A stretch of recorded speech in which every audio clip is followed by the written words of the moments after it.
বন্ধুরা, আজকে আপনাদেরকে আমি একটি খুব খারাপ খবর দিতে যাচ্ছি।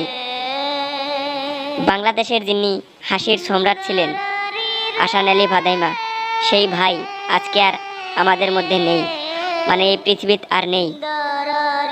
খবরটা শুনেই এরকম খারাপ লেগে যায়। যিনি এই গোটা পৃথিবীকে হাসিয়ে যাচ্ছিলেন, তিনি এই পৃথিবী ছেড়ে চলে গেলেন।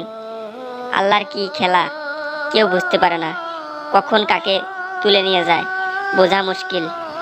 2022 সালে 22 মে, আজকে রবিবার দুপুরবেলায় 50 বছর বয়সে উনি ইন্তেকাল করেছেন হাসপাতালে।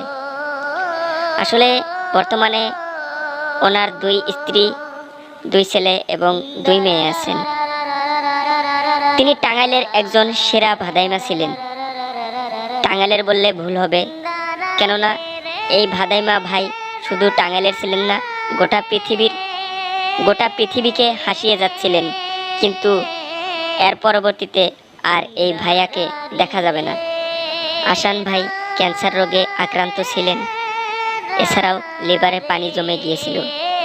রবিবার সকালে তিনি বেশি অসুস্থ হওয়ার ফলে ঢাকায় চিকিৎসার জন্য নিয়ে যাওয়া হয়। কিন্তু আল্লাহ কখন কাকে নিয়ে যায় তা বলা খুবই মুশকিল। এই ভাই কৃষিকর্ম করে সংসার চালাতেন। সেই ক্যাসেটের যুগ থেকে তেনার ভিডিও দেশে দেশে ছড়িয়ে পড়েছিল। কিন্তু দেখুন, আজকের পর থেকে আমাদের এই হাসির সম্রাটকে আর দেখতে পাওয়া যাবে না। কেমন যেন বুকের মধ্যে কষ্ট হয় বলতে, কেননা আমরা বাঙালিরা প্রত্যেকটা ঘরে ঘরে এই আহসান ভাইয়ের ভিডিও প্রতিটা রাতে রাতে চলতো, শুধু একটু মনোরঞ্জন দিতে পারত বলেই আজকে তিনি এই পৃথিবীর বুকে খুব জনপ্রিয় ছিলেন। বাংলাদেশে কিন্তু এরকম ভাদাইমা অনেক তৈরি হয়েছে, শুধু বাংলাদেশে নয়, অনেক জায়গাতে এরকম অনেক ভাদাইমা তৈরি হয়েছে। কিন্তু দেখুন, আহসান ভাইয়ের মতন ওই রকম কথা বলার স্টাইল, ওই রকম বডি ল্যাঙ্গুয়েজ, ওই রকম অভিনয় কেউ করতে পারবে না, কখনো করতে পারবে না।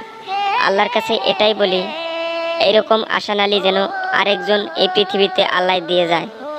আহসান ভাইয়ের ছাড়া যেন এই পৃথিবীটা ফাঁকা হয়ে গেল।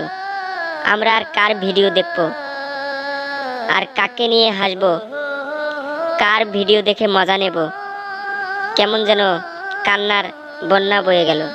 তাই আমি বলি, আহসান ভাইয়ের জন্য সবাই দোয়া করবেন, তিনি যেন জান্নাতবাসী হয়।